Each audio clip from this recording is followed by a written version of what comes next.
This little guy is about to get behind the wheel of an F1 racer.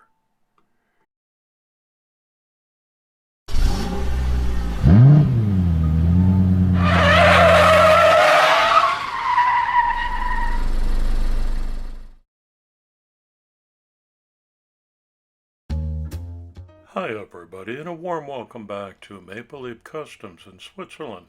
I'm Andrew. On the bench today is a very unusual Aviva brand Woodstock race car.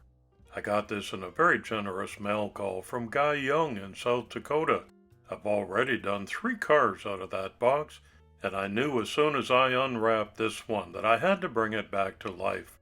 Here's a close-up of the engravings on the chassis for you to examine. There are lots of missing pieces, so it's going to involve some 3D printing to make accurate replacement parts. But this one is definitely salvageable. Time to save another classic casting from the dustbin. Researching the history of this unusual casting took me to the Tomica die-cast company. In their early years, which was the 70s, they produced cars with famous characters sitting on them using the same castings from the regular Tomica line. The first of such was the Peanuts character cars featuring Snoopy and Woodstock. Tomica didn't market and distribute these, rather they produced them for Aviva, who sold the toy under the Aviva brand name. In the early 1980s, Tomica produced models with Muppet characters. Also in the 80s, they started producing vehicles with Disney characters. I thought from the stamp dates on the metal chassis that they were older, and I'm still not certain of the release date, but I'm going to say circa 1972 for this one. Still a good 50 plus years old, and a good project for this hobbyist to undertake. If you know more about this casting, please write it in the comments.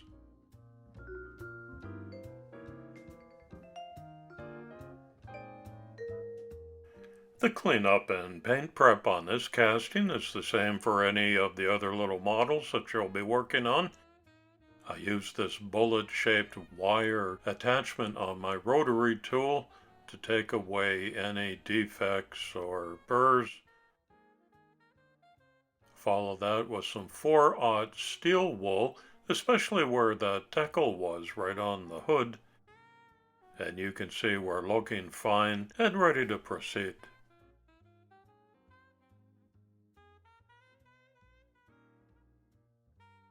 I use the same degreaser that I spray on my real car engine. This is a German brand that I get locally. It takes away any grease and fingerprints. And it's ready for some primer from a rattle can off the shelf at the hardware store. And we're good to go. I always give you a preview of what's coming up on my channel, so you know I'm planning ahead. You can count on regular Saturday uploads, which I hope you'll enjoy with a hot cup of coffee and a trip down memory lane many times. It was the nostalgia angle that got me going in this in the first place. So why not give this video a thumbs up and get all subbed up, and be sure not to miss a thing. I'm using CLR today as a solution to marinate the metal chassis, which has got lots of corrosion and limescale on it.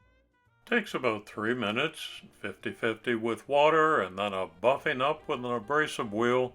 Looking good. The original wheels weren't in terrible condition for 50 years of age, but I've got this set of monoblock wheels that have been sitting around for 5 years now. One of the first packages I purchased. They're 10 millimeters in size. They come with their own axles. I'm just doing a test fit right now, putting the axles under the suspension spring.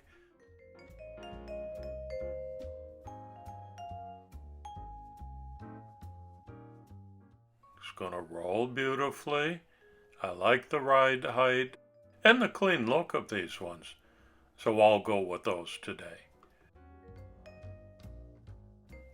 $1.57 in 1972. Today's community shoutout goes to Pierce Jerome on Instagram. That's the link that I'm leaving for you in the description, so you can check him out for yourself, and I hope you will. Thanks. As is apparent, there are lots of missing parts from this old model, so I had to design and print a flat engine with a turbocharger and dual exhaust to fit in the spot vacated by the original. This is a very simple spoiler, also as close as I could get just based on some pictures that I've got.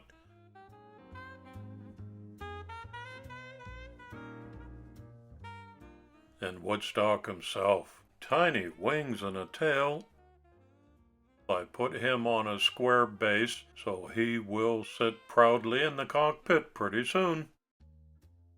Just like this.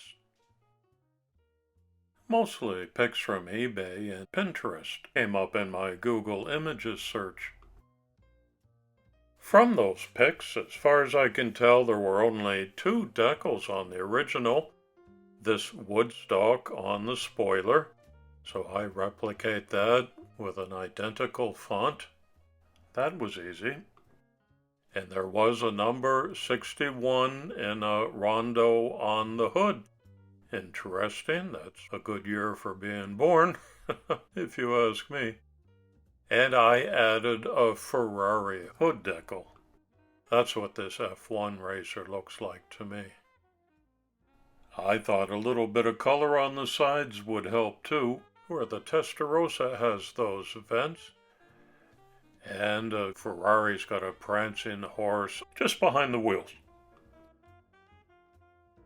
The yellow highlights match the driver nicely. Of course, the body was airbrushed in high gloss white and clear coated before the decals went on. Peanuts is a syndicated comic strip written and illustrated by Charles Schulz. The original run extended from 1950 to 2000 and continues in reruns afterwards. Peanuts is among the most popular and influential in the history of comic strips, with 17,897 strips published in all, making it arguably the longest story ever told by one human being. At the time of Schulz's death in 2000, Peanuts ran in over 2,600 newspapers with a readership of roughly 355 million across 75 countries and has been translated into 21 languages. I'm one of the kids that fell in love with the Peanuts gang, so it was very special to me to get this car in a mail call. Thanks again, Guy. And to take the time to do a careful restomod on it.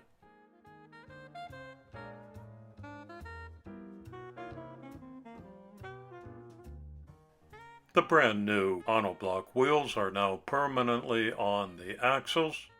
The cleaned up cockpit goes in first, and I can flip over the metal chassis. This is going to be super glued back together where the rivets were drilled out. As are all the 3D pieces, including the engine, the spoiler,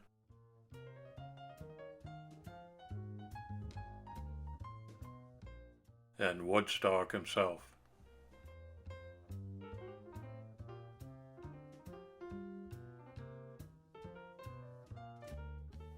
Let's have a closer look.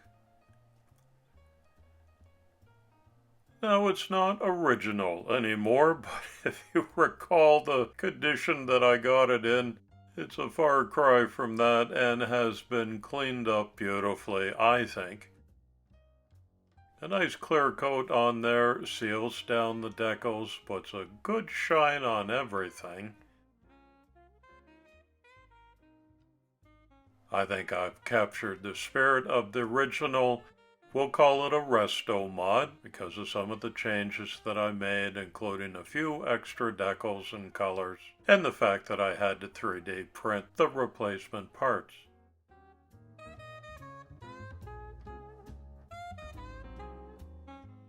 I didn't even know what this was when I took it out of the mail call box. I had to do some research on it, but after finding out what I could, I thought it was worthy of my efforts to bring it back to life.